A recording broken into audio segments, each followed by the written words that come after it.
ಶ್ರೀ ಗುರುಭ್ಯೋ ನಮಃ. ಹರಿ ಓಂ. ಶ್ರಿಯಪ್ಪತ್ತೇ ನಿತ್ಯ ಗಣಿತ ಗುಣಮಾಣಿಕ್ಯ ವಿಶದ ಪ್ರಭಾಜಾಲೋಲ್ಲಾಸೋಪಹತ ಸಕಲಾವದ್ಯತಮಸೆ ಜಗಜ್ಜನ್ಮಸ್ಥೇಮ ಪ್ರಳಯ ರಚನಾಶೀಲ ವಪುಷೇ ನಮೋ ಶೇಷಾಂನಾಯ ಸ್ಮೃತಿಹೃದಯ ದೀಪ್ತಾಯ ಹರಯೇ येन प्रादुरभावे भूमिमनजे व्यस्तारिगो सन्ततिः प्रबोधिश्रुति पङ्कजं करुणया प्रकाशितत्वं परं ध्वन्तं ध्वंसमनायि साधुनिकरश्चाकारे सनमार्गगः तेन व्यासदिवाकरेण सततं मात्याजि मे मानसम् व्याप्तिर्यस्य निजे निजे नमः सा पक्षे सपक्षे स्थितिः व्यावृत्तिश्च विपक्षतोत विषये सक्तिर्न वैबाधिते नैवास्ति प्रतिपक्षयुक्तिरतुलं शुद्धं प्रमाणं समे भूयात्तत्त्वविनिर्णयाय भगवानानन्दतीर्थो मुनिः भवति यदनुभावादेडमूकोऽपि वाग्मी जडमतिरपि जन्तुर्जायते प्राज्ञमौलिः सकलवचनचेतो देवता भारती सा मम वचसि निधत्तां सन्निधिं मानसे च रमानिवासोचितवासभूमि सन्न्याय रत्नावलि जन्मभूमि वैराग्यभाग्यो मम पद्मनाभतीर्थामृताब्धिर्भवताद्विभूत्यै पदवाक्यप्रमाणज्ञान् प्रतिवादिमदच्छिदः श्रीमदक्षोभ्यतीर्थाख्यानुपतिष्ठे गुरून्मम श्रीमदानन्दतीर्थार्य सन्मनः सरसि भुवि अनुव्याख्याननलिने चञ्चरी कतिमे मनः न शब्दाब्दौ गाढाः न च निगमचर्चासु चतुराः न च न्याये प्रौढाः न च विदितवेद्या अपि वयम् परं श्रीमत्पूर्णप्रमतिगुरुकारुण्यसरणिं प्रपन्नामान्यास्मः किमपि च वदन्तोऽपि महताम् भगवता बादरायणेन प्राणिनां निःश्रेयसाय प्रणीतमपि ब्रह्ममीमांसाशास्त्रम् असाधुनिबन्धं ददमसावकुण्ठितत्वेन प्रणीतमिव मन्यमानः भगवान् आनन्दतीर्थमुनिः यथाचार्याभिप्रायम् अस्य भाष्यं विधाय अनुभाष्यमपि करिष्यन् विलीन प्रकृतितया स्वयमन्तराय विदुरोऽपि अनवरतमीश्वर प्रवणकाय करणरुत्तिरपि नारायण प्रणामादिकम् पारीप्सितस्य अनन्तराय परिसमाप्तेः प्रचयस्य च हेतुतया अवगीतशिष्टाचार परम्परादिना अवगतम् अवश्यं करणीयं शिष्यान् ग्राहयितुं ग्रन्थादौ निबध्नाति नारायणमिति नारायणं निखिलपूर्णगुणैकदेहं निर्दोषमप्यतममप्यखिलैः सुवाक्यैः अस्योद्भवादिदमशेष विशेषतोऽपि वन्द्यं सदा प्रियतमं मम सन्नमामि तमेव शास्त्रप्रभवं प्रणम्य जगद्गुरूणां गुरुवञ्जसैव विशेषतो मे परमाख्यविद्याव्याख्यां करोम्यन्वपि चाहमेव ओमो मथातो ब्रह्मजिज्ञासा ओं श्रुतिक्षीराब्धिमामध्यधीमन्दरमहीभृता प्राप्ता न्यायसुधा येन तं जयीन्द्रमहं भजे बुधैरपि सुदुर्बोधे ग्रन्थे यन्मम साहसं तत्पारयन्तु निपुणाः गुरुपादरजक्कणाः लौकिकफलं लक्षणामृतदोहिनीं गुरुवनुग्रहरूपां तां कामधेनुमुपास्महे मद्वोक्तिर्द्विनदी जयर्यशुभवाक् सूर्यात्मजा सङ्गमे व्याख्यास्तानमहो विधाय नृहरे प्राप्य प्रसादं परं प्रापुर्जे कृतकृत्यतां गतमना विद्याधिराजादयो योगीशा कृपयन्तु ते जयमुनेर्भावस्य बोधाय मे सुखेन शान्त्यादिषु वाङ्मयेषु व्यासेन धैर्यं बुधिनोपमेयम् मनोजजित्या मनसां निपत्य रघुत्तमाख्यं स्वगुरुं नमामि तदग्धं यस्य कौपीनम् अग्नौ दत्तमपि स्फुटम् वेदव्यासगुरुं नौमि श्रीवेदेश नमस्कृतम् सत्यनाथ गुरुः पातु योधीरो नवचन्द्रिकां नवामृतगदा तीर्थताण्डवानि व्यचीकृपत आरूढः सहसा यतीन्द्रपदवीं गत्वा च वाराणसी तत्रत्यान् कुमतप्रचारनिरतानद्वैतदिग्धं तिरः प्रौढार्थे वचने सुयुक्तिखचितैः सम्भीषयन्मोदयन् सत्यध्यानसुखे सरी विजयते पादासितः श्रीपतेः प्रावोचद्योतिकं न्यायसुधावाक्यार्थचन्द्रिकाम् सत्यप्रज्ञगुरुर्दद्यात् प्रज्ञां वैदान्तिकीं सदा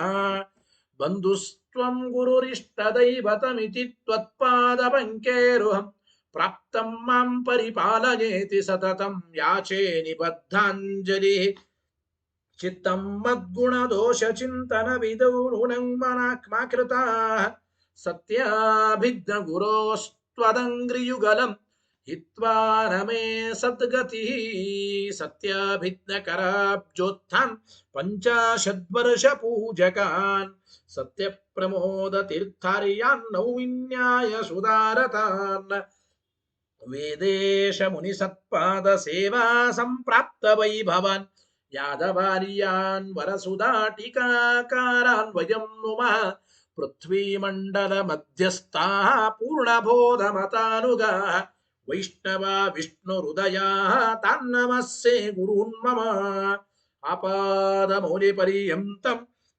गुरूणामाकृतिं स्मरेत् तेन विघ्नाः प्रणश्यन्ते सिद्ध्यन्ति च मनोरथाः शुभान् ध्यायन्ति ये कामान् गुरुदेवः प्रसादजान् इतरान् आत्मपापोत्थान् तेषां विद्या फलिष्यति यैरहं शुकवत् सम्यक् शिक्षितोऽस्मि कृपालुभिः श्रीमत्सत्यात्मतीर्थार्यान् वन्दे विद्या गुरून् मम सत्प्रमोद कृपापात्रं जगत्पूज्य महागुरुं सदा सच्छास्त्रनिरतं श्रीसत्यात्मगुरुं भजे स्वस्त्यस्तु सतामखिल सन्मङ्गलानि भवन्तु श्रीगुरुभ्यो नमः हरिः ओम्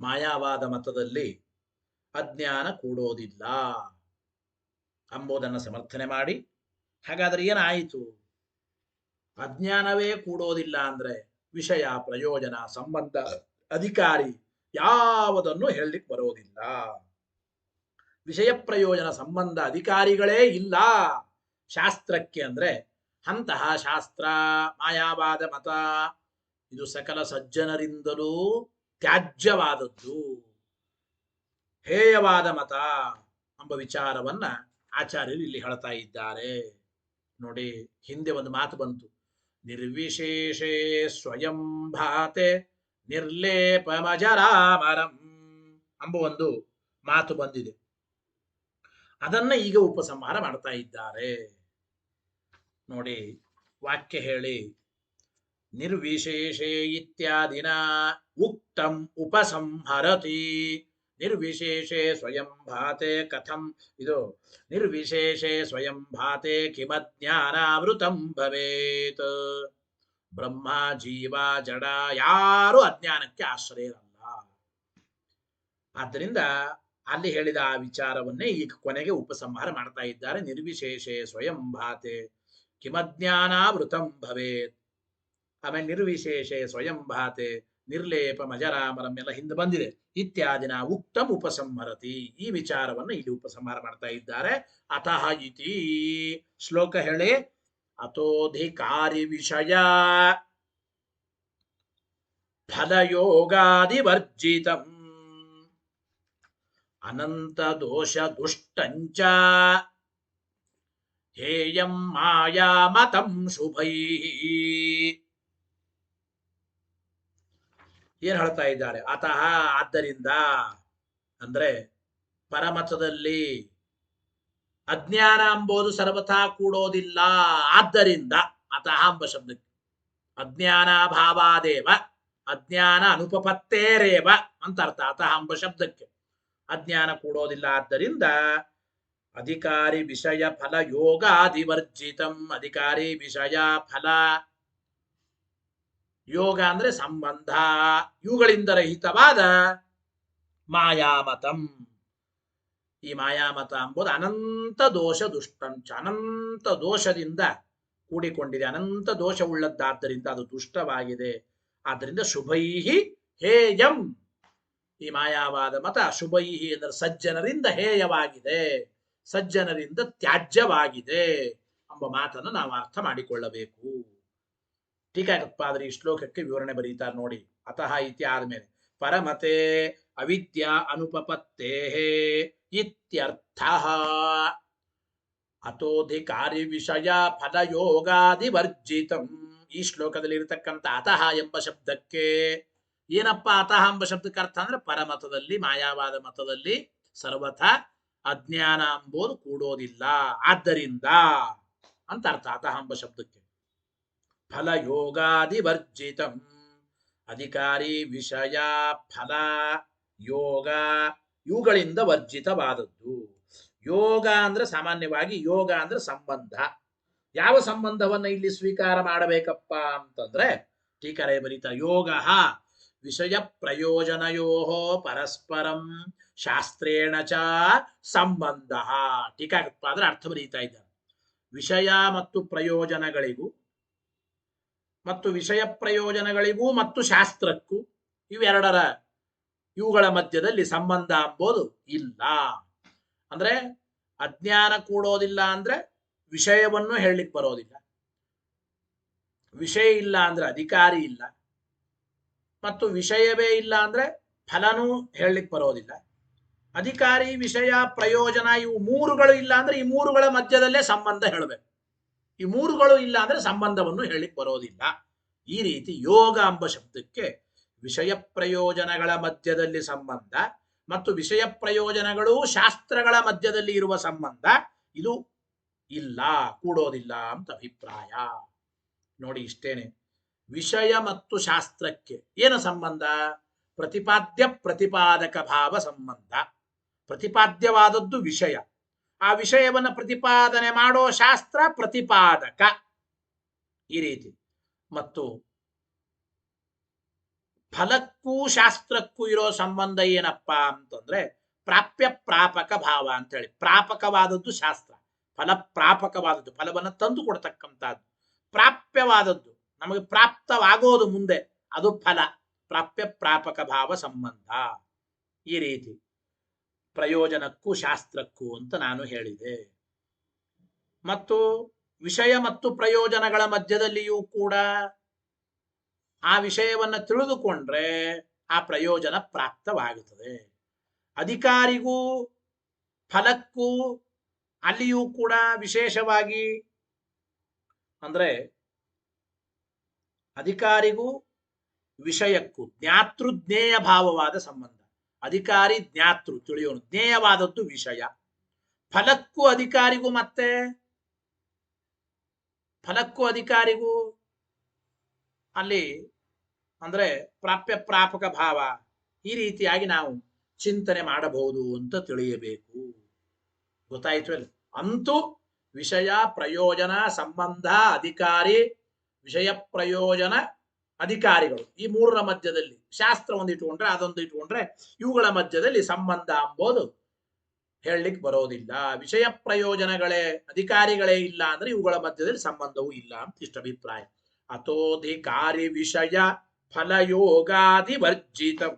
ಅತಃ ಮಾಯಾವಾದ ಮತದಲ್ಲಿ ಅಜ್ಞಾನ ಕೂಡದೇ ಇರೋದ್ರಿಂದ ವಿಷಯ ಅತೋಧಿಕಾರಿ ವಿಷಯ ಅಧಿಕಾರಿ ವಿಷಯ ಫಲ ಯೋಗ ಅಂದ್ರೆ ಸಂಬಂಧ ಇವುಗಳಿಂದ ವರ್ಜಿತವಾದದ್ದು ಮಾಯಾವಾದ ಮತ, ಅನಂತ ದೋಷ ದುಷ್ಟವಾದದ್ದು. ಆದ್ದರಿಂದ ಸಜ್ಜನರಿಂದ ಈ ಮತ ಹೇಯವಾಗಿದೆ, ತ್ಯಾಜ್ಯವಾಗಿದೆ. ಇಷ್ಟ ಅರ್ಥ ನೋಡಿ. ಇಲ್ಲಿ ಅತೋಧಿಕಾರಿ ವಿಷಯ ಫಲಯೋಗಾದಿ ವರ್ಜಿತಂ. ಯೋಗಾದಿ ಆದಿಪದವನ್ನು ಇಟ್ಟಿದ್ದಾರೆ ಆಚಾರ್ಯ ಶ್ಲೋಕದಲ್ಲಿ. ಆದಿಪದಕ್ಕೆ ಅರ್ಥ ಏನು? ಆದಿಗ್ರಹಣೇನ ಸ್ವಪಕ್ಷ ಸಾಧಕಂ ಪ್ರಮಾಣಂ ಗೃಹ್ಯತೆ. ಅಧಿಕಾರಿ ವಿಷಯ ಪ್ರಯೋಜನ ಮತ್ತು ಶಾಸ್ತ್ರ ಇವುಗಳ ಮಧ್ಯದಲ್ಲಿ ಸಂಬಂಧ ಇಲ್ಲ, ಸಂಬಂಧದಿಂದ ವರ್ಜಿತವಾಗಿದೆ. ಇಷ್ಟು ಮಾತ್ರ ಅಲ್ಲ, ಆದಿಪದದಿಂದ ಸ್ವಪಕ್ಷ ಸಾಧಕವಾದ ಪ್ರಮಾಣಗಳೂ ಮಾಯಾವಾದ ಮತದಲ್ಲಿ ಇಲ್ಲ. ಶಾಸ್ತ್ರಕ್ಕೆ ಐಕ್ಯವೇ ವಿಷಯ ಅಂತ ನೀವು ಸಮರ್ಥನೆ ಮಾಡಬೇಕು.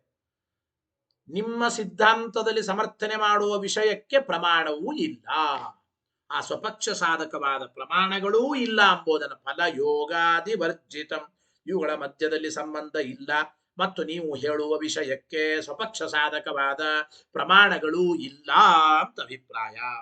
ಆದಿಗ್ರಹಣೇನ ಸ್ವಪಕ್ಷ ಸಾಧಕಂ ಪ್ರಮಾಣಂ ಗೃಹ್ಯತೆ.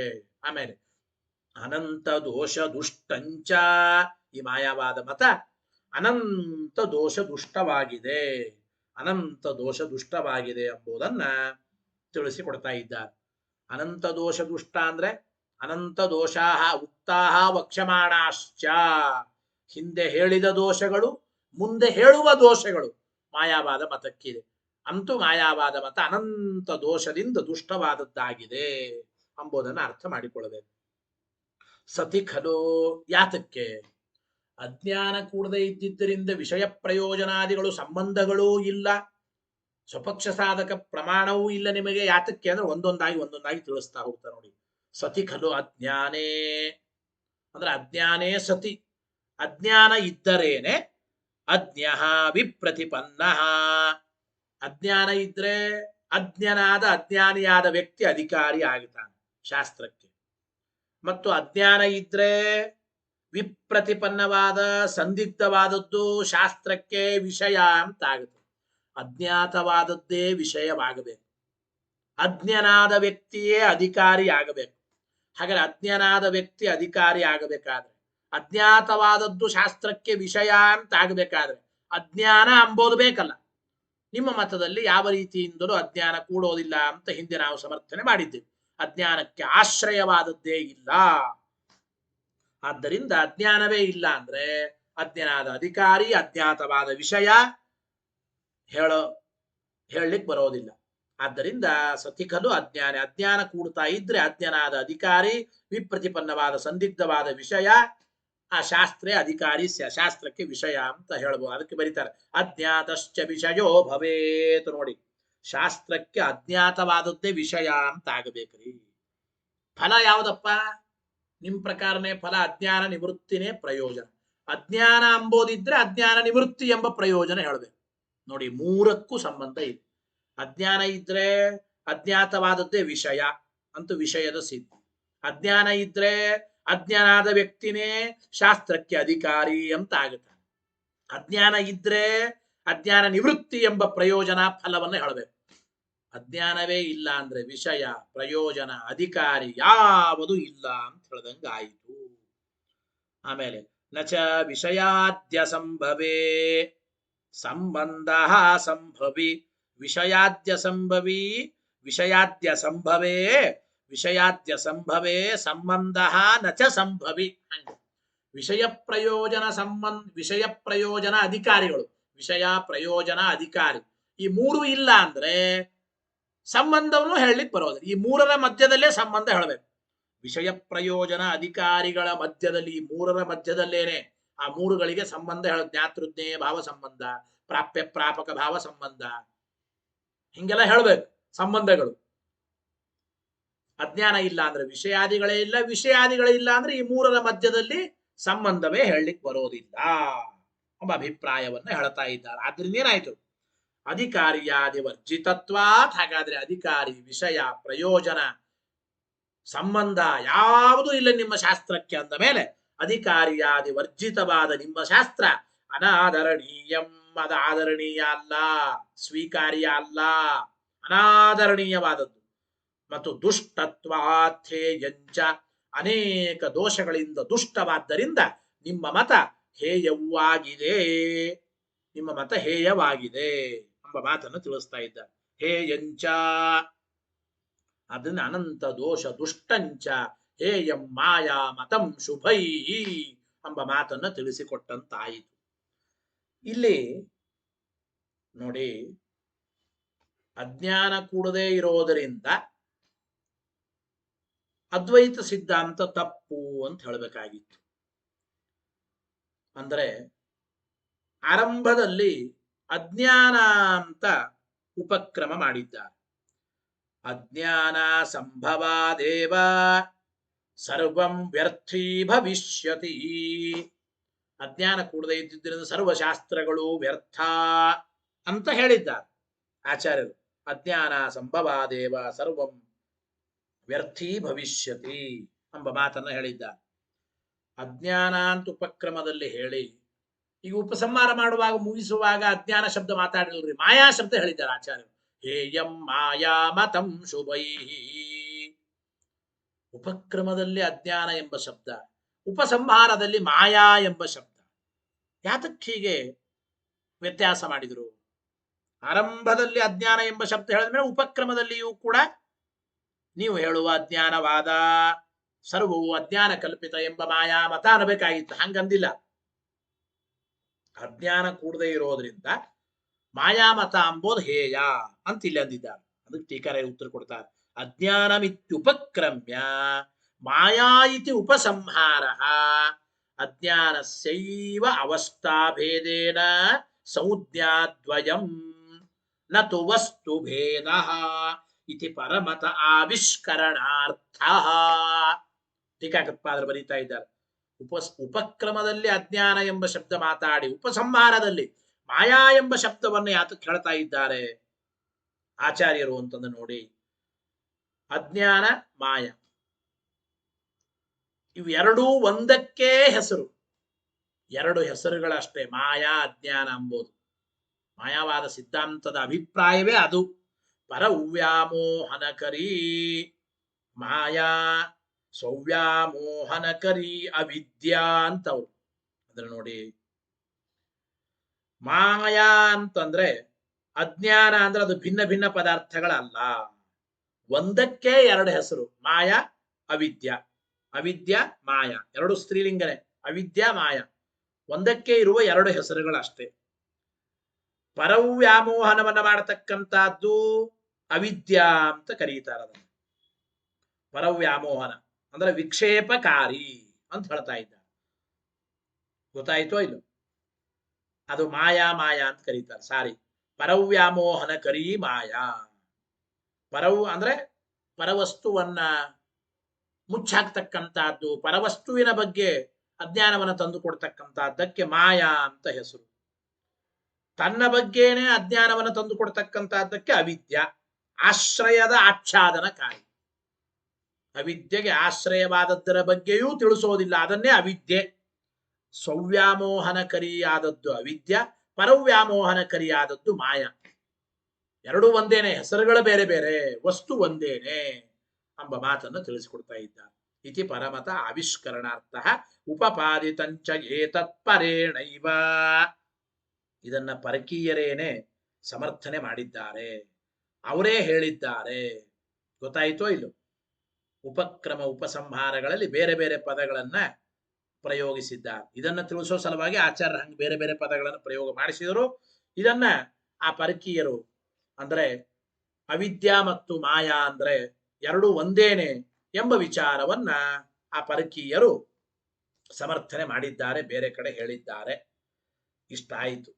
ಇದಾದ ಮೇಲೆ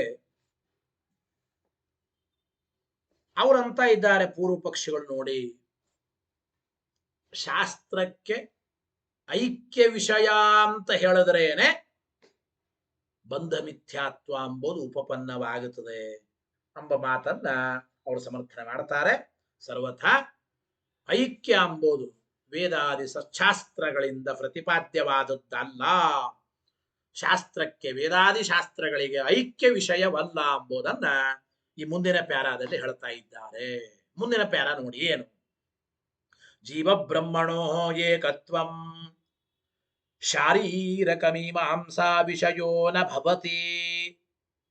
ಜೀವಬ್ರಹ್ಮರ ಏಕತ್ವ, ಜೀವಬ್ರಹ್ಮರಲ್ಲಿ ಐಕ್ಯ ಇದೆ ಎಂಬ ವಿಚಾರವೇ ಬ್ರಹ್ಮ ಮೀಮಾಂಸಾ ಶಾಸ್ತ್ರಕ್ಕೆ ವಿಷಯ ಅಂತ ಸರ್ವಥಾ ಹೇಳಬೇಡಿ, ಅದು ಆಗೋದಿಲ್ಲ. ಜೀವಬ್ರಹ್ಮರ ಐಕ್ಯ ಬ್ರಹ್ಮ ಮೀಮಾಂಸಾ ಶಾಸ್ತ್ರಕ್ಕೆ ವಿಷಯವಲ್ಲ ಇತ್ಯತಃ. ಈ ಕಾರಣದಿಂದಾಗಿ ತದುಪಪತ್ಯರ್ಥಂ, ಐಕ್ಯವನ್ನ ಸಮರ್ಥನೆ ಮಾಡೋದಕ್ಕಾಗೇನೆ ಬಂಧ ಮಿಥ್ಯಾತ್ವ ವರ್ಣನಂ ಅಸಂಗತಂ ಇತ್ಯುಕ್ತಂ. ಹಿಂದೆ ಹೇಳಿದ್ದೇವೆ ನಾವು. ಏನು ಅಂದ್ರೆ ಬ್ರಹ್ಮಮೀಮಾಂಸಾ ಶಾಸ್ತ್ರಕ್ಕೆ ಜೀವಬ್ರಹ್ಮರ ಐಕ್ಯವೇ ವಿಷಯ. ಶಾಸ್ತ್ರಕ್ಕೆ ಜೀವಬ್ರಹ್ಮರ ಐಕ್ಯ ವಿಷಯವಾಗಬೇಕಾದ್ರೆ ಬಂಧ ಮಿಥ್ಯ ಆಗಲೇಬೇಕು ಅಂತೇನು ನೀವು ಸಮರ್ಥನೆ ಮಾಡಿದ್ದೀರಿ. ಈ ವರ್ಣನೆ ಇದು ಅಸಂಗತ, ಸರ್ವತಾ ಸಂಗತವಲ್ಲ ಅಂತ ಹಿಂದೆ ಹೇಳಿದ್ದಾರೆ. ಈ ವಿಚಾರವನ್ನೇ ಆಚಾರ್ಯರು ಹಿಂದಿನ ಶ್ಲೋಕದಲ್ಲಿ ಪ್ರತಿಪಾದನೆ ಮಾಡಿದ್ದಾರೆ. ತತ್ ಸತ್ಯತ್ವಾತ್ ತೇನ ಇತ್ಯಾದಿನ ಪ್ರಪಂಚಯತಿ. ತತ ಬೇರೆ ಬಿಡಿಸೋಬೇಕದ. ತತ ಈ ವಿಷಯವನ್ನೇ ಸತ್ಯತ್ವಾತ್ ತೇನ ದುಃಖಾದೇಹೇ ತದ್ವಾಕ್ಯಸ್ಯಾಗ್ರತೋ ಭವೇತ್ ಎಂಬ ವಾಕ್ಯದಿಂದ ಆಚಾರ್ಯರು ಈ ವಿಷಯವನ್ನು ಪ್ರತಿಪಾದನೆ ಮಾಡಿದ್ದಾರೆ. ಸರ್ವಥಾ ಐಕ್ಯ ಇದು ಶಾಸ್ತ್ರಕ್ಕೆ ವಿಷಯವಲ್ಲ. ಐಕ್ಯ ಶಾಸ್ತ್ರಕ್ಕೆ ವಿಷಯ ಅಂತ ಆಗೋದಿದ್ರೆ ಬಂಧಕ್ಕೆ ಮಿಥ್ಯಾತ್ವ ವರ್ಣನೆ ಮಾಡಿದ್ದು ಯುಕ್ತವಾಗತಾ ಇತ್ತು. ಮೊದಲು ವೇದಾದಿ ಶಾಸ್ತ್ರಗಳಿಗೆ ಐಕ್ಯ ಎಂಬುದು ಸರ್ವಥಾ ವಿಷಯವಲ್ಲ ಹೇಳ್ತಾ ಇದ್ದ ಆಚಾರ್ಯರು. ಸತ್ಯತ್ವಾತ್ತೇನ ದುಃಖಾದೇಹೆ ಎಂಬ ವಾಕ್ಯದಿಂದ ಇದನ್ನು ಪ್ರತಿಪಾದನೆ ಮಾಡಿದ್ದಾರೆ. ಹೇಗೆ ಏನು ಅದರ ವಿವರಣೆಯನ್ನು ಟೀಕಾಕೃತ್ಪಾದರು ಕೊಡ್ತಾ ಇದ್ದಾರೆ. ಸುಧಾವಾಕ್ಯ ನೋಡಿ. ತಥಾಹಿ ಜೀವಬ್ರಹ್ಮಣೋ ಏಕತ್ವಂ ಶಾರೀರಿಕ ಮೀಮಾಂಸಾ ಶಾಸ್ತ್ರ ವಿಷಯಂ ಪ್ರತಿಪದ್ಯಮಾನೇನ ವೇದಸ್ಯಾಪಿ ತದ್ವಿಷಯತ್ವಂ ಪ್ರತಿಪತ್ತವ್ಯಂ. ಈಗ ಜೀವಬ್ರಹ್ಮರ ಏಕತ್ವ ಅಂದ್ರೆ ಜೀವಬ್ರಹ್ಮರ ಮಧ್ಯದಲ್ಲಿ ಐಕ್ಯ ಇದೆ. ಜೀವಬ್ರಹ್ಮರ ಐಕ್ಯವೇ ಬ್ರಹ್ಮಮೀಮಾಂಸಾ ಶಾಸ್ತ್ರಕ್ಕೆ ವಿಷಯ ಅಂತ ನೀವು ಅನ್ಬೇಕು ನೋಡಿ. ಐಕ್ಯ ಬ್ರಹ್ಮಮೀಮಾಂಸಾ ಶಾಸ್ತ್ರಕ್ಕೆ ವಿಷಯವಾಗಿದೆ ಅಂತ ನೀವು ಹೇಳೋದಾದ್ರೆ ಅಪೌರುಷೇಯವಾದ ವೇದಾದಿ ಶಾಸ್ತ್ರಗಳಿಗೂ ಕೂಡ ಐಕ್ಯವೇ ವಿಷಯ ಅಂತ ಒಪ್ಪಬೇಕಾಗುತ್ತದೆ. ಜೀವಬ್ರಹ್ಮರ ಮಧ್ಯದಲ್ಲಿರುವ ಐಕ್ಯ ಇದು ಬ್ರಹ್ಮಮೀಮಾಂಸಾ ಶಾಸ್ತ್ರಕ್ಕೆ ವಿಷಯ. ಅಂದ್ರೆ ಮೀಮಾಂಸಾ ಶಾಸ್ತ್ರಕ್ಕೆ ಐಕ್ಯವೇ ವಿಷಯ ಅಂತ ಹೇಳೋದಾದ್ರೆ ವೇದಕ್ಕೂ ಕೂಡ ಐಕ್ಯವೇ ವಿಷಯ ಅಂತ ಒಪ್ಪಿಕೊಳ್ಳಬೇಕು.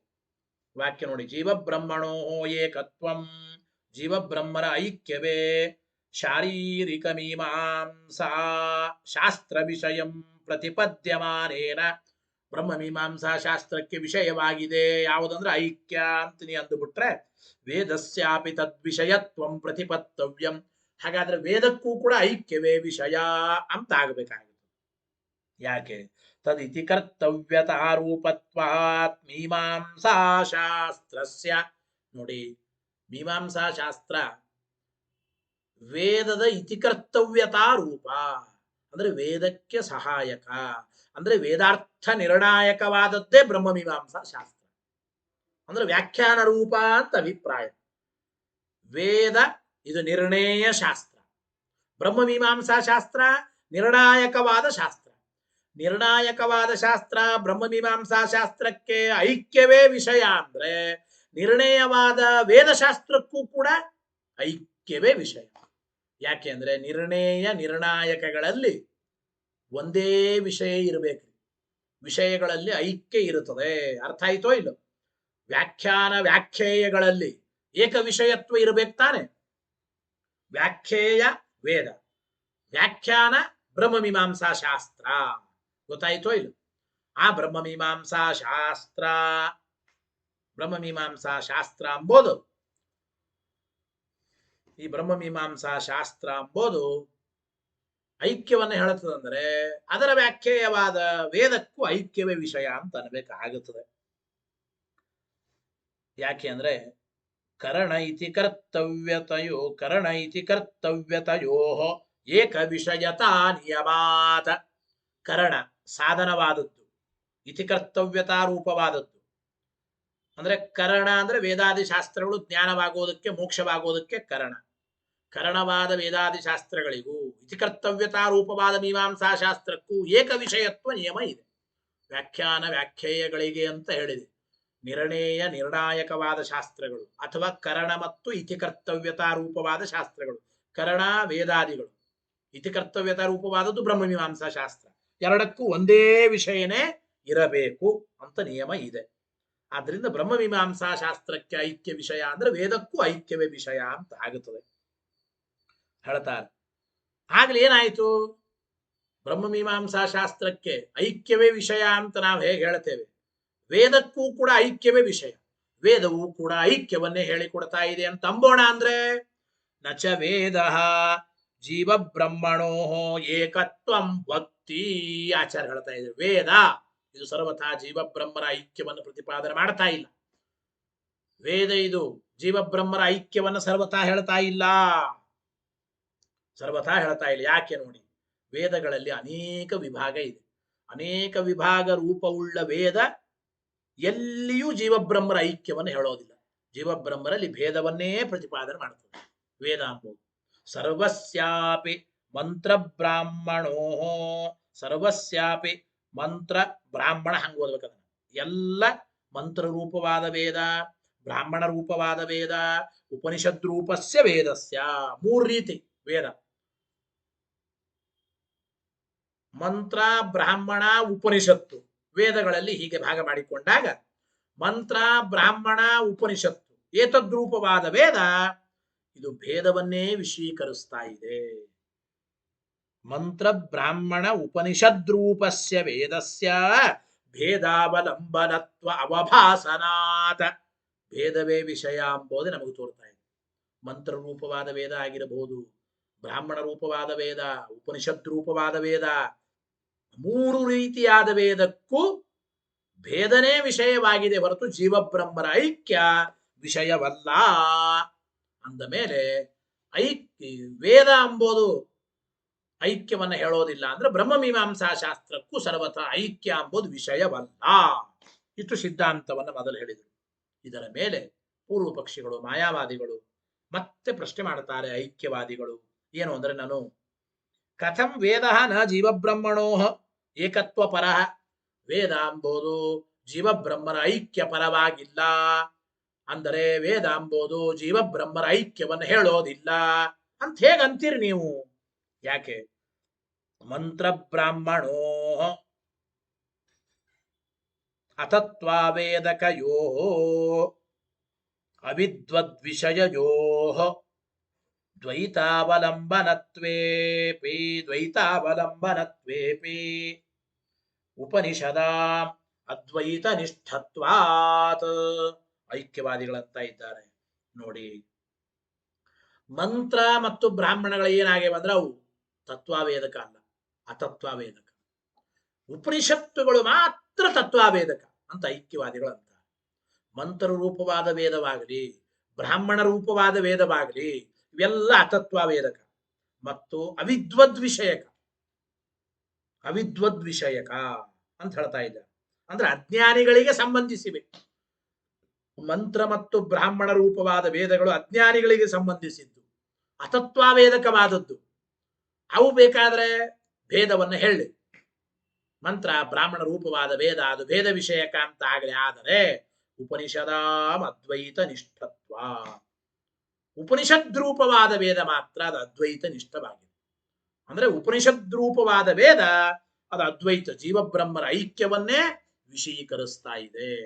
ಜೀವಬ್ರಹ್ಮರ ಐಕ್ಯವನ್ನೇ ಉಪನಿಷತ್ತು ಎಂಬುದು ಹೇಳ್ತಾ ಇದೆ ಎಂಬ ಮಾತನ್ನ ಅಂತ ಇದ್ದಾರೆ ನೋಡಿ.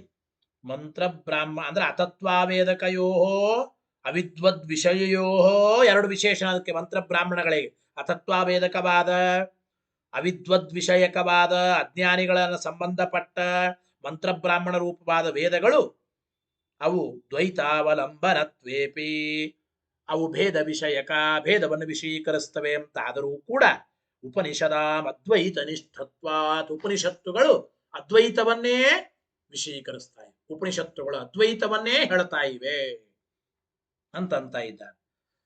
ಹೇಗೆ? ತತ್ರ ಹಿ ನೋಡಿ, ತತ್ರ ಹಿ ಏನಪ್ಪ ಅಂದ್ರೆ ತತ್ರ ಹಿ ತತ್ವಮಸ್ಯಾದಿ. ತತ್ರ ಹಿ ಅಲ್ಲಿ ಹೇಗೆ ಏನು ವಿವರಣೆ ಹೇಳ್ತಾ ಇದ್ದಾರೆ? ಮಂತ್ರ ಬ್ರಾಹ್ಮಣ ಉಪನಿಷತ್ತು ಮೂರು ರೀತಿಯ ವೇದಗಳು ಏನೇನು ಹೇಳ್ತಾ ಇವೆ ಅದನ್ನ ಅಂತ ಇದ್ದಾರೆ. ಏನು ತತ್ರ ಹಿ ತತ್ವಮಸಿ ಇತ್ಯಾದಿ ವಾಕ್ಯಂ, ಉಪನಿಷತ್ತುಗಳಲ್ಲಿ ತತ್ವಮಸಿ ಮೊದಲಾದ ವಾಕ್ಯಗಳು ಸಾಕ್ಷಾತ್ ಜೀವಸ್ಯ ಬ್ರಹ್ಮತಾ ಪ್ರತಿಪಾದಯತಿ, ಜೀವನಿಗೆ ಸಾಕ್ಷಾತ್ತಾಗಿ ಬ್ರಹ್ಮತ್ವವನ್ನು ಪ್ರತಿಪಾದನೆ ಮಾಡ್ತಾರೆ. ತತ್ವಮಸಿ, ತತ್ ಆ ಪರಬ್ರಹ್ಮನೇ, ತ್ವಂ ಅಸಿ ನೀನಾಗಿದ್ದಿ ಅಂದ್ರೆ ತ್ವಂ ಜೀವನಿಗೆ, ತತ ಆ ಪರಬ್ರಹ್ಮನ ಅಭೇದವನ್ನ ನೇರವಾಗಿ ಸಾಕ್ಷಾತ್ತಾಗಿ ತತ್ವಮಸಿ ಎಂಬ ವಾಕ್ಯ ಪ್ರತಿಪಾದನೆ ಮಾಡ್ತಾ ಇದೆ. ಆಮೇಲೆ ಸದೇವ ಸೌಮ್ಯ ಇದಮಗ್ರ ಆಸೀತ್ ಅಂತ ವಾಕ್ಯ ಬರುತ್ತವೋ ಇದು, ಸದೇವ ಸೌಮ್ಯ ಇತ್ಯಾದೀನಿ ವಾಕ್ಯಾನಿ ತತ್ಪದಾರ್ಥ ಸ್ವರೂಪ ನಿರೂಪಣ ಪರಾಣಿ ತತ್ರೈವ ಸಮನ್ವಿತಾನಿ. ಅಲ್ಲಿ ಹೇಳ್ತಾ ಇದ್ದಾರೆ ಏನಪ್ಪಾ ಅಂತಂದ್ರೆ ನೋಡಿ, ಸದೇವ ಸೌಮ್ಯ ಇದಮಗ್ರಾಸೀತ್ ಮೊದಲಾದ ವಾಕ್ಯಗಳು ಐಕ್ಯ ಪ್ರತಿಪಾದನೆಯಲ್ಲಿಯೇ ಪರಿವಸಾನವನ್ನು ಹೊಂದುತ್ತಾ ಇವೆ. ಅಂದರೆ ತತ್ಪದದ ಅರ್ಥವಾದ ಬ್ರಹ್ಮನ ಸ್ವರೂಪವನ್ನು ತಿಳಿಸಿಕೊಡ್ತಾ ಇದೆ. ತತ್ವಮಸಿ ಎಂಬಲ್ಲಿ ಹೇಳಲ್ಪಟ್ಟ, ತತ್ಪದದಿಂದ ಹೇಳಲ್ಪಟ್ಟ ಬ್ರಹ್ಮನ ಸ್ವರೂಪವನ್ನು ಹೇಳ್ತಾ ಇವೆ ಸದೇವ ಸೌಮ್ಯ ಇದಮಗ್ರ ಆಸೀತ್ ಎಂಬ ವಾಕ್ಯಗಳು. ಅಂತೂ ತತ್ಪದದ ಅರ್ಥನಾದ ಬ್ರಹ್ಮನ ಸ್ವರೂಪವನ್ನು ತಿಳಿಸುವ ಸದೇವ ಸೌಮ್ಯ ಇದಮಗ್ರ ಆಸೀತ್ ಎಂಬ ವಾಕ್ಯಗಳು ಕೂಡ ಐಕ್ಯ ಪ್ರತಿಪಾದನೆ ಮಾಡೋದರಲ್ಲೇನೇ ಪರಿವಸಾನವಾಗುತ್ತಾ ಇವೆ ಅಂತ ಅರ್ಥ. ಶಬ್ದಾರ್ಥ ಏನು ಓದೀಗ? ಸದೇವ ಸೌಮ್ಯ ಇತ್ಯಾದೀನಿ ವಾಕ್ಯಾನಿ, ಸದೇವ ಸೌಮ್ಯ ಇದಮಗ್ರ ಆಸೀತ್ ಎಂಬ ಮೊದಲಾದ ವಾಕ್ಯಗಳು ತತ್ಪದಾರ್ಥ ಸ್ವರೂಪ ನಿರೂಪಣ ಪರಾಣಿ, ಮೊದಲು ವಿಶೇಷಣ ಅದು. ತತ್ಪದಾರ್ಥನಾದ ಬ್ರಹ್ಮಸ್ವರೂಪವನ್ನು ನಿರೂಪಣೆ ಮಾಡಿಕೊಡ್ತಕ್ಕಂತಹ ಸದೇವ ಸೌಮ್ಯ ಇದಮಗ್ರ ಆಸೀತ್ ಇತ್ಯಾದೀನಿ ವಾಕ್ಯಾನಿ ತತ್ರೈವ ಸಮನ್ವಿತಾನೆ, ಐಕ್ಯ ಹೇಳೋದ್ರಲ್ಲೇನೆ ಸಮನ್ವಯ ಹೊಂದುತ್ತಾ ಇವೆ, ಪರಿವಸಾನವನ್ನ ಹೊಂದುತ್ತಾ ಇವೆ ಒಂದು ಅಭಿಪ್ರಾಯ. ಆಮೇಲೆ ಮೂರನೇದಾಗಿ ಅಥ ಅನಂತರ ಯೋ ವೇದೇದಂ ಜಿಘ್ರಾಣಿ ಇತ್ಯಾದೀನಿ ತ್ವಂ ಪದಾರ್ಥ ಪರಾಣ್ಯಪಿ, ಅಂದ್ರೆ ತ್ವಂ ಪದಾರ್ಥನಾದ ಜೀವನನ್ನ ಪ್ರತಿಪಾದನೆ ಮಾಡುವ, ಗೊತ್ತಾಯ್ತು ಅಲ್ಲ? ತತ್ವಮಸಿ ಎಂಬುದು ತತ್ಪದಾರ್ಥ ಪರಬ್ರಹ್ಮ, ತ್ವಂ ಎಂಬ ಪದದ ಅರ್ಥ ಜೀವ. ಈ ರೀತಿ ಯೋ ವೇದೇದಂ ಎಂಬ ಮಾತದನೋ ಇಲ್ಲೋ ಆ ರೀತಿ ಯೋ ವೇದಂ, ಯೋ ವೇದ ಇದಂ ಜಿಘ್ರಾಣಿ ಮೊದಲಾದ ವಾಕ್ಯಗಳು, ಯೋ ವೇದ ಇದಂ ಜಿಘ್ರಾಣಿ ಈ ರೀತಿ ಜೀವಬ್ರಹ್ಮ ಅಂದ್ರೆ ಜೀವನನ್ನ ಪ್ರತಿಪಾದನೆ ಮಾಡುವ, ತ್ವಂ ಎಂಬ ಪದದ ಅರ್ಥನಾದ ಜೀವನನ್ನ ಪ್ರತಿಪಾದನೆ ಮಾಡುವ ಯೋ ವೇದ ಇದಂ ಜಿಘ್ರಾಣಿ ಮೊದಲಾದ ವಾಕ್ಯಗಳು ಜೀವಬ್ರಹ್ಮರ ಐಕ್ಯವನ್ನು ಪ್ರತಿಪಾದನೆ ಮಾಡೋದರಲ್ಲೇನೆ ಇವುಗಳು ಪರಿವಸಾನ ಹೊಂದುತ್ತಾ ಇವೆ. ಏನು ಶಬ್ದಾರ್ಥ ಇಲ್ಲಿ? ತ್ವಂ ಪದಾರ್ಥ ಪರಾಣ್ಯಪಿ, ತ್ವಂ ಎಂಬ ಪದದ ಅರ್ಥನಾದ ಜೀವನನ್ನ ಪ್ರತಿಪಾದನೆ ಮಾಡುವ ಯೋ ವೇದೇದಂ ಜಿಘ್ರಾಣಿ ಈ ವಾಕ್ಯಗಳು ಕೂಡ ತತ್ರೈವ ಸಮನ್ವಯಂ ಪ್ರತಿಪದ್ಯಂತೆ, ಜೀವಬ್ರಹ್ಮನ ಐಕ್ಯ ಪ್ರತಿಪಾದನೆ ಮಾಡೋದರಲ್ಲೇ ಪರಿವಸಾನವಾಗುತ್ತಾ ಇವೆ. ಇವುಗಳು ಕೂಡ ಜೀವಬ್ರಹ್ಮನ ಐಕ್ಯವನ್ನು ಸಮನ್ವಯ ಮಾಡೋದರಲ್ಲೇನೆ ಪರಿವಸಾನವನ್ನು ಹೊಂದುತ್ತಾ ಇವೆ. ಇನ್ನು ಮೂರನೇದಾಗಿ ಸೃಷ್ಟ್ಯಾದಿಗಳನ್ನು ಹೇಳೋ ವಾಕ್ಯಗಳು.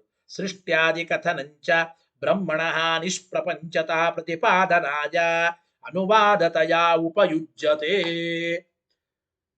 ನೋಡಿ, ಕೆಲವು ವಾಕ್ಯಗಳು ಬ್ರಹ್ಮನ ಸ್ವರೂಪ ಪ್ರತಿಪಾದನೆ ಮಾಡೋ ವಾಕ್ಯಗಳು, ಕೆಲವು ವಾಕ್ಯಗಳು ಜೀವನ ಸ್ವರೂಪವನ್ನು ಪ್ರತಿಪಾದನೆ ಮಾಡೋ ವಾಕ್ಯಗಳು.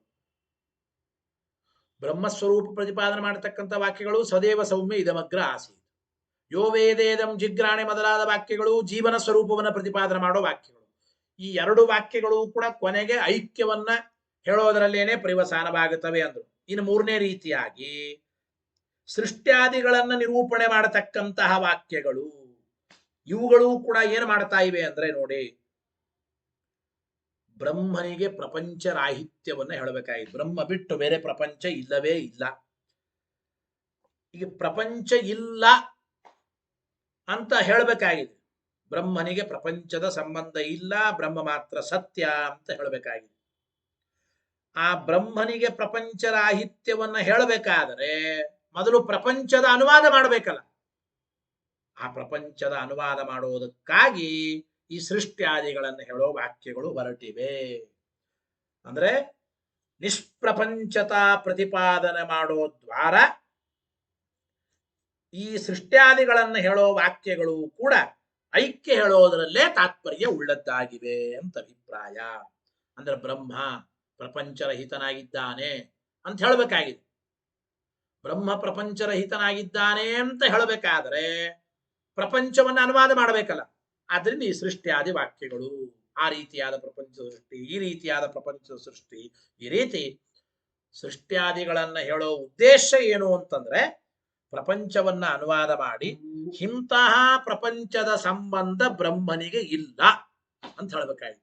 ಪರಬ್ರಹ್ಮನಿಗೆ ನಿಷ್ಪ್ರಪಂಚತಾವನ್ನ ಹೇಳಬೇಕಾಗಿದೆ. ಅಂದ್ರೆ ಪ್ರಪಂಚದ ನಿಷೇಧ ಮಾಡಬೇಕಾಗಿದೆ. ನಿಷೇಧ ಮಾಡ್ಬೇಕಾದ್ರೆ ಪ್ರಸಕ್ತಿ ಬೇಕು. ಆ ಪ್ರಸಕ್ತಿ ಬರೋದಕ್ಕಾಗೇನೆ ಈ ಸೃಷ್ಟಿಯಾದಿ ಕಥನ ರೂಪವಾದ ವಾಕ್ಯಗಳು ಅನುವಾದ ಮಾಡ್ತಾ ಇವೆ. ಅದರಿಂದ ಇವುಗಳು ಕೂಡ ಆ ಸೃಷ್ಟಿಯಾದಿಗಳನ್ನ ಹೇಳುವ ವಾಕ್ಯಗಳು ಐಕ್ಯದಲ್ಲೇನೆ ಪರಿವರ್ತನವಾಗುತ್ತವೆ. ಐಕ್ಯ ಹೇಳೋದ್ರಲ್ಲೇ ತಾತ್ಪರ್ಯ ಉಳ್ಳದ್ದಾಗುತ್ತವೆ. ಸೃಷ್ಟಿಯಾದಿ ಕಥನಂಚ, ಸೃಷ್ಟಿಯಾದಿಗಳನ್ನು ಹೇಳುವ ವಾಕ್ಯಗಳು ಕೂಡ ಬ್ರಹ್ಮಣ ನಿಷ್ಪ್ರಪಂಚದ ಪ್ರತಿಪಾದನಾಯ, ಪರಬ್ರಹ್ಮನಿಗೆ ಪ್ರಪಂಚದ ಸಂಬಂಧ ಇಲ್ಲ. ನಿಷ್ಪ್ರಪಂಚತಾವನ್ನು ಪ್ರತಿಪಾದನೆ ಮಾಡೋದಕ್ಕಾಗಿ ಅನುವಾದತೆಯ ಉಪಯುಜ್ಯತೆ, ಅವು ಅನುವಾದ ರೂಪ ಅಂತ ಆ ವಾಕ್ಯಗಳು ಅಂತ ನಾವು ಮಾಡಬಹುದು. ಕೊನೆಗೇನಾಯ್ತು ಹಾಗೆ ತದೇವಂ, ಇಷ್ಟು ಹೇಳಿದ ಮೇಲೆ ತದೇವಂ ವೇದಾಂತಾನಾಂ ಜೀವ ಬ್ರಹ್ಮಣೋ ಏಕತ್ವಂ ವಿಷಯ. ಇಲ್ಲಿ ವೇದಾಂತಗಳು ಅಂದ್ರೆ ಉಪನಿಷತ್ತುಗಳು ಅಂತ ಅರ್ಥ.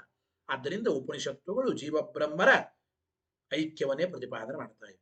ಉಪನಿಷತ್ತುಗಳಿಗೆ ಜೀವಬ್ರಹ್ಮರ ಐಕ್ಯವೇ ವಿಷಯ. ಆದ್ದರಿಂದ ಇತಿ ಕರ್ತವ್ಯತಾ ರೂಪವಾದ ಬ್ರಹ್ಮಮೀಮಾಂಸಾ ಶಾಸ್ತ್ರಕ್ಕೆ ಹಾಗಾದರೆ ಜೀವಬ್ರಹ್ಮರ ಐಕ್ಯವೇ ವಿಷಯ ಅಂದ ಮೇಲೆ ತದು ಉಪಕರಣಭೂತ ಮೀಮಾಂಸಾಪಿ. ಹಾಗಾದ್ರೆ ಏನ್ ಅಭಿಪ್ರಾಯ? ಇನ್ನೊಂದು ಮಾತು ಹೋಯ್ತದೆ, ಸಾರಿ, ಇನ್ನೊಂದು ವಾಕ್ಯ ಹೋಯಿತು. ಏನು? ಪ್ರಾಣಾದ್ಯುಪಾಸನಾನಿ ಚ ಅಂತಃಕರಣಸ್ಯ ಪರಾಗೃತ್ತಿ ನಿರೋಧದ್ವಾರೇಣ ಅದ್ವೈತ ಪ್ರತಿಪತ್ತೌ ಏವ ಉಪಯುಕ್ತಾನಿ. ಇನ್ನೊಂದು ಮಾತನ್ನು ಹೇಳ್ತಾ ಇದ್ದಾರೆ. ಪ್ರಾಣಾದಿಗಳ ಉಪಾಸನೆಯನ್ನು ಹೇಳ್ತಾ ಇವೆ ಕೆಲವು ವಾಕ್ಯಗಳು. ಪ್ರಾಣಾದಿಗಳ ಉಪಾಸನೆ ಹೇಳತಕ್ಕಂತ ವಾಕ್ಯಗಳು ಕೂಡ ಈ ಮನಸ್ಸು ವಿಷಯ ಪದಾರ್ಥಗಳ ಕಡೆಗೆ ಹರಿಯದೇ ಇರಲಿ. ಆದ್ದರಿಂದ ಆ ವಿಷಯ ಪದಾರ್ಥಗಳ ಕಡೆಗೆ ಹರಿಯದೇ ಇದ್ದಂತೆ ಮಾಡಿ, ವಿಷಯ ಪದಾರ್ಥಗಳ ಕಡೆಗೆ ಮನಸ್ಸು ಹೋಗದೇ ಇದ್ದಂತೆ ಮನಸ್ಸನ್ನ ತಡೆ ಹಿಡಿಯುವ ಮೂಲಕ ಐಕ್ಯವನ್ನ ಸಾಕ್ಷಾತ್ಕಾರ ಮಾಡಿಕೊಳ್ಳೋದಕ್ಕೆ ಅನುಕೂಲವನ್ನು ಉಂಟು ಮಾಡ್ತಾ ಇವೆ. ಅಂದರೆ ಪ್ರಾಣಾದಿಗಳ ಉಪಾಸನೆಯನ್ನ ಹೇಳಿರಬಹುದು ಕೆಲವು ವಾಕ್ಯಗಳಲ್ಲಿ, ಐಕ್ಯ ಹೇಳದೇನೆ. ಆ ಪ್ರಾಣಾದಿಗಳ ಉಪಾಸನೆಯನ್ನ ಹೇಳತಕ್ಕಂತ ವಾಕ್ಯಗಳು ಕೊನೆಗೆ ಐಕ್ಯ ಜ್ಞಾನಕ್ಕಾಗಿ ಅನುಕೂಲವಾಗುತ್ತವೆ ಅಂತ ಅಭಿಪ್ರಾಯ. ಅಂದರೆ ನಮ್ಮ ಅಂತಃಕರಣ ಇದು ವಿಷಯ ಪದಾರ್ಥಗಳ ಕಡೆಗೆ ಹರಿಯಬಾರದು, ಅದು ಬೇಕು, ಇದು ಬೇಕು. ಆದ್ದರಿಂದ ಅಂತಃಕರಣ ವಿಷಯ ಪದಾರ್ಥಗಳ ಕಡೆಗೆ ಹರಿಯಬಾರದು. ಈ ಪ್ರಾಣಾದಿ ಉಪಾಸನೆಯನ್ನು ಹೇಳತಕ್ಕಂತ ವಾಕ್ಯಗಳು ಕೂಡ ನಮ್ಮ ಅಂತಃಕರಣ ವಿಷಯ ಪದಾರ್ಥಗಳ ಕಡೆಗೆ ಹರಿಯದೇ ಇದ್ದಂತೆ ಮಾಡಿ ಐಕ್ಯದ ಸಾಕ್ಷಾತ್ಕಾರ ನಮಗಾಗೋದಕ್ಕಾಗಿ, ಅಹಂ ಬ್ರಹ್ಮಾಸ್ಮಿ ಐಕ್ಯದ ಸಾಕ್ಷಾತ್ಕಾರವಾಗೋದಕ್ಕಾಗಿ ಅನುಕೂಲವನ್ನ ಉಂಟು ಮಾಡ್ತಾ ಇವೆ. ಈ ಪ್ರಾಣಾದಿ ಉಪಾಸನೆಯನ್ನು ಹೇಳತಕ್ಕಂಥ ವಾಕ್ಯಗಳು ಐಕ್ಯದ ಸಾಕ್ಷಾತ್ಕಾರಕ್ಕೆ ಇವು ಅನುಕೂಲವೇ ಆಗಿವೆ. ಆದ್ದರಿಂದ ಆ ಉಪಾಸನೆಯನ್ನು ನಿರೂಪಣೆ ಮಾಡತಕ್ಕಂಥ ಉಪನಿಷದ್ ವಾಕ್ಯಗಳು ಕೂಡ ಐಕ್ಯದಲ್ಲೇ ತಾತ್ಪರ್ಯ ಉಳ್ಳದ್ದಾಗಿವೆ. ನೋಡಿ, ಪ್ರಾಣಾದ್ಯುಪಾಸನಾನಿ, ಪ್ರಾಣಾದಿಗಳ ಉಪಾಸನೆಯನ್ನು ಹೇಳಿಕೊಡತಕ್ಕಂಥ ವಾಕ್ಯಗಳು ಕೂಡ ಅಂತಃಕರಣಸ್ಯ ಪರಾಗೃತ್ತಿ ನಿರೋಧದ್ವಾರೇಣ, ಅಂತಃಕರಣ ವಿಷಯ ಪದಾರ್ಥಗಳ ಕಡೆಗೆ ಹರಿಯದೇ ಇದ್ದಂತೆ ಮಾಡುವ ಮೂಲಕ, ಪರಾಗೃತ್ತಿ ನಿರೋಧದ್ವಾರೇಣ, ವಿಷಯ ಪದಾರ್ಥಗಳ ಕಡೆಗೆ ಪರಾವೃತ್ತಿ ಆಗಿರಬಾರದು, ವಿಷಯ ಪದಾರ್ಥಗಳ ಕಡೆಗೆ ಹೋಗಬಾರದು ಮನಸ್ಸು. ಅದನ್ನ ಆ ಪರಾಗೃತ್ತಿಯನ್ನ ತಡೆ ಹಿಡಿಯುವ ಮುಖಾಂತರ ಅದ್ವೈತ ಪ್ರತಿಪತ್ತವು ಏವ, ಐಕ್ಯವನ್ನು ಪ್ರತಿಪಾದನೆ ಮಾಡುವ ವಿಷಯದಲ್ಲೇನೆ ಅವು ಉಪಯೋಗ ಬೀಳುತ್ತಾ ಇವೆ. ತದೇವಂ ವೇದಾಂತಾನಾಂ, ಈ ರೀತಿ ಉಪನಿಷತ್ತುಗಳಿಗೆ ಜೀವಬ್ರಹ್ಮರ ಐಕ್ಯವೇ ವಿಷಯವಾಗಿದೆ. ಅಂದಮೇಲೆ ತದು ಉಪಕರಣಭೂತ ಮೀಮಾಂಸಾಪಿ ತದ್ವಿಷಯ ಏವ ಇತಿ ಯುಕ್ತಂ. ಗೊತ್ತಾಯಿತೋ ಇದು?